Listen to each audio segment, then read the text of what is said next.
दोस्तों मुख्यमंत्री भूपेन्द्रभाई पटेल द्वारा टूंक समय पहला एक कायदो बहार पाडवामां આવ્યો હતો તેના વિશે કદાચ ખેડૂતો સરખી રીતે સમજી નથી શક્યા। તેમાં જણાવવામાં ચોખ્ખું આવેલું હતું દોસ્તો કે 25 વર્ષ પહેલાનું અગાઉનું ટાઇટલ છે તેની ચકાસણી કરવામાં આવશે નહીં।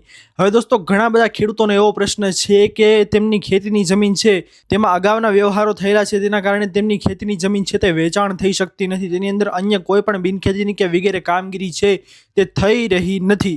તો આવા કારણોસર દોસ્તો તમારે કઈ કામગીરી કરી અને તમે તમારી ખેતીની જમીન છે કોઈ અન્યને વેચાણથી કરી શકો છો ને ક્યારના ટાઇટલ છે તે અધિકારીઓએ માન્ય ગણવાના રહેશે। જો કચેરીની અંદરથી તમારા કામ થઈ રહ્યા નથી દોસ્તો તો આ વિડીયો તમારા માટે છે। આ વિડીયો જોયા બાદ તમારા કામો પણ થઈ જશે અને એ પણ યોગ્ય રીતે કામો થઈ જશે। તો વિડીયોમાં એન્ડ સુધી બનેલા રહો જેથી કરીને દોસ્તો આપ સૌને આના વિશેની તમામ માહિતી છે તે આ વિડીયોના માધ્યમથી મળી જાય। આ વિડીયો જોયા બાદ દોસ્તો તમારે કોઈ પણ વિડીયો છે તે જોવાની જરૂર નહીં પડે। જો તમે વિડીયો પર દોસ્તો પહેલી વાર આવ્યા છો ને તો અમારી યુટ્યુબ ચેનલ ખેડૂત ઓનલાઈન પોઈન્ટને સૌથી પહેલાં તો સબસ્ક્રાઇબ કરી દો, જેના લીધે આવી જ ખેડૂતોને લગતી મહત્વની અપડેટ આપશોને આ ચેનલના માધ્યમથી મળતી રહે।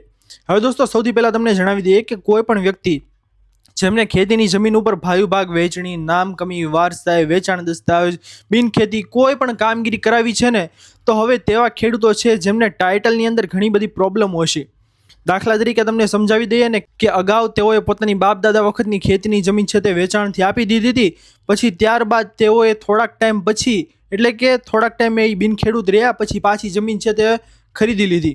હવે દોસ્તો તેના વિશેની સ્પષ્ટ માહિતી તમને સૌથી પહેલાં તો જણાવી દઉં કે તમારે જો ખેતીની જમીનના વ્યવહારો તમે અત્યારે કરી રહ્યા છો, કોઈ પણ બાબતના વ્યવહારો કરો છો, દાખલા તરીકે બિનખેતી કરો છો, વેચાણ દસ્તાવેજ XYZ તમે કામગીરી કરો છો, તો હવે તમે 2001થી કે હાલ 2026 ચાલી રહ્યું છે ત્યાર સુધીના વ્યવહારોમાં તમે કોઈ પણ કામગીરી તમારી રહી ગઈ હશે, તમારા ટાઇટલની અંદર ખામી હશે કે તમે વચ્ચે ટાઇટલમાં ખેડૂત તરીકે મટી જતા હશો અને ફરીથી ત્યારબાદ ખેતીની જમીન લીધી તેવું ટાઇટલની અંદર ખામી તમારા ખેતીની જમીનની 7/12માં દર્શાવેલી હોય અથવા તો તમે ક્યાંય ખેડૂત ખાતેદાર તરીકે મળતા આવતા ન હોય 2001થી અત્યારના સમયગાળા સુધીમાં, તો તમારા વ્યવહારો છે દોસ્તો તે માન્ય રહેશે નહીં।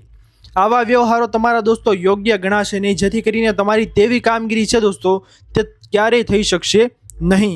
હવે કયા ખેડૂતોની કામગીરી થઈ શકશે દોસ્તો તેના વિશે તમને ખાસ જણાવી દઈએ તો જે કોઈ પણ ખેડૂતો છે જેમના 2001 પહેલાંના વ્યવહારો છે એટલે કે 25 વર્ષ જૂના 25 વર્ષ અગાઉના વ્યવહારો છે તો તેવા ખેડૂતો માટે કોંગ્રેચ્યુલેશન્સ, તમારા માટે ખુશીના સમાચાર આવી રહ્યા છે કે તમારા વ્યવહારો છે તે માન્ય રહેશે।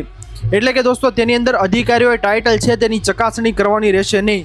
આવામાં દોસ્તો તમે વેચાણ દસ્તાવેજ કરાવો તો તમારે ફક્ત ને ફક્ત સોગંદનામું છે દોસ્તો તે આપવાનું રહેશે।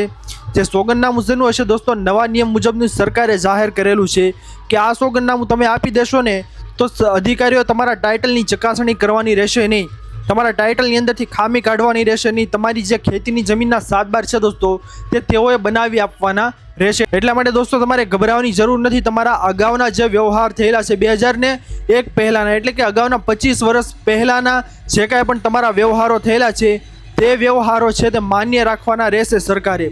દોસ્તો આ પરિપત્ર છે, આ કાયદો છે તે ટૂંક સમય પહેલાં તે ભૂપેન્દ્રભાઈ પટેલ દ્વારા ગુજરાતની અંદર લાગુ કરવામાં આવેલો હતો અને આ પરિપત્ર એટલો કામ કરી ગયો ને દોસ્તો કે ઘણા બધા જિલ્લાની અંદર આ પરિપત્ર છે તે આશીર્વાદ સ્વરૂપ સાબિત થયો છે, કારણ કે ખેડૂતોના જે અટકેલા વર્ષો જૂના કામ છે તે થઈ રહ્યા ન હતા તે હવે આ પરિપત્રના આધારે તેઓના કામ થઈ રહ્યા છે।